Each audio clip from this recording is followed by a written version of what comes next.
I don't want your rat. I'm just watching. He's sitting at me with a mouthful of rat. That's unique, Grumpy.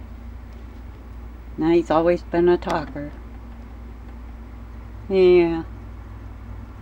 Such a beautiful snake. Nosey's on the bottom eating, but me vibrating the camera tripod on the door is what's making him hiss at me. I'm sorry. I didn't mean to offend you. Yeah, he's big. But he's got another one sitting over here waiting for him to come get it when he's done with this one. That trap door was a blessing. I really, really prefer drop feeding my snakes to having them strike at food. It's a lot less stressful on me and a lot less stressful on them to do it like that. And yes, I've got a head cold because of all the rain and the allergies. You had a good lunch? Huh? You gonna grump at me again? That's why he's named Grumpy. He's always running his mouth about something. Now, he's a big boy. Very big boy.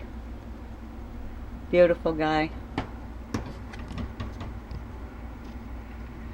But I quit feeding them through these big front doors because all I had to do was slide the steel rod off the door and they would hear me move that rod and they'd be right at that door waiting to charge as soon as I opened the door. So I made these little trap doors here on the ends where I can real quietly undo the bungee cords and lift them up and sneak the food into them. So it's a lot less stressful on me and them.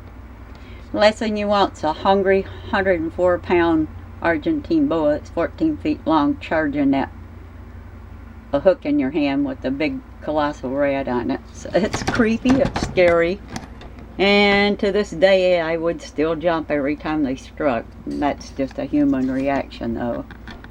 But yeah. I won't have this door open for long. He's about done with his rat. You don't want to be standing in a big open doorway when the snake's eating, as you can see. Plenty of room to hit me if he wanted to. He's not quite done yet. Nice rainy day. Good day for dinner, huh, Grump? These guys are, shoot, 14 years old now.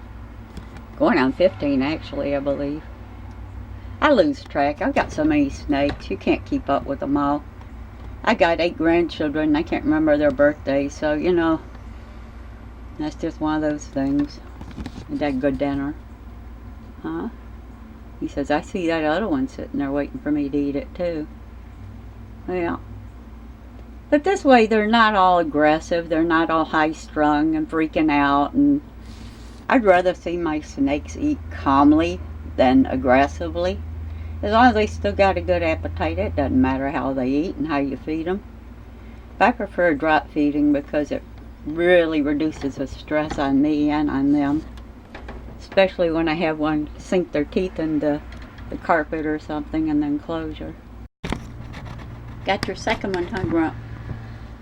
I'm probably being a little crazy doing this because he's got it by the side of the head, so there's a good chance he's going to release it and go for the nose, but I'm watching him very closely. He's a big boy. No mistaking that.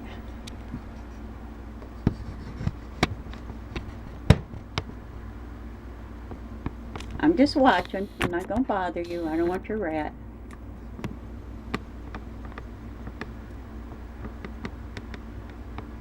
Watch him closely with this big door open because there's a chance he's going to let go of it and move around to the nose. But sometimes he'll manipulate it with his teeth. So he ends up on the nose. It's definitely not one you want charging at you. Yeah, you got him by the back corner of his ear. I don't want it. I really don't. He's watching me close too. He's got both eyes locked on me. I don't want your food. No, I don't. One thing I can vouch for, once a snake's got food in its mouth, if you're sure it's not a bad catch and they're not going to release it, you can be relatively safe to approach them with a camera, because in all honesty, there are very few times they'll let go of a food item to come at a person. So I found that out many years ago, that once they've got that food in their mouth and they're working on it, they're not about to let go of it to strike at you or come at you. But if they feel like you're trying to take it away from them, if you're invading their space while they're eating, there's a good chance you're going to get struck at and bit really well. So there are boundaries that we have with them. And experience, we've made mistakes and we've been bit. But through our own experiences, other people can learn. So that's a good thing. Oh, you're going to hide it so I can't film you? You're a snot, you are. Look at you. Yeah, he's going to cover it up so I can't film it. I can film it. I can reach over. I got my camera on the tripod, so I can put it right over your head if I want to. I don't want you biting my camera either. I hear you hopping at me. Yes, I do. Waiting for Nosey to grab her second one and eat it. So what I do is I keep them separate for a few hours so they can calm down and cool off from their feeding aggression, and then I'll open the trap door, which is right there in the middle under Grumpy. It's wood. It's locked on the inside of the bottom level. And I'll open that up so they can go back up together. You gonna let me video this or no? You gonna keep hiding your dinner?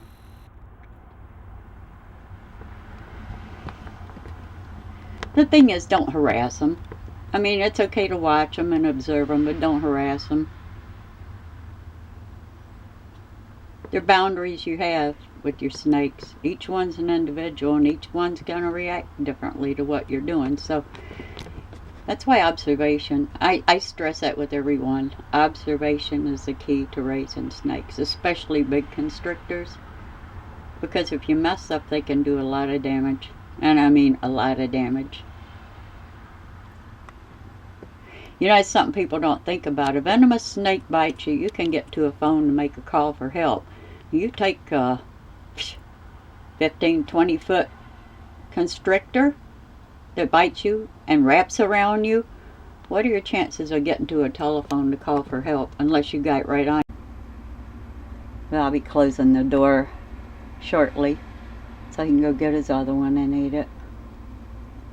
But really, seriously, if you have big constrictors, it's a lot less stressful if you drop feed them instead of letting them strike at the feeder out of your tongs. I've had them hit the tongs and the rodent in it and bounce it right off my chest and almost knock me on my ass. So you're playing with fire when you start doing that. You really are. Yeah. Getting whopped in the chest by 100-pound snake's not my idea of entertainment. Knocked the wind out of me for quite a while. I had to sit down. It hit me so hard and stunned me. It didn't bite, because he came up and grabbed the rat, and he grabbed the rat so hard he shoved the tongs into my chest. And he was right there on the end of them, so yeah, it was a strong punch. Bruised my ribs up. I had trouble breathing for a few days.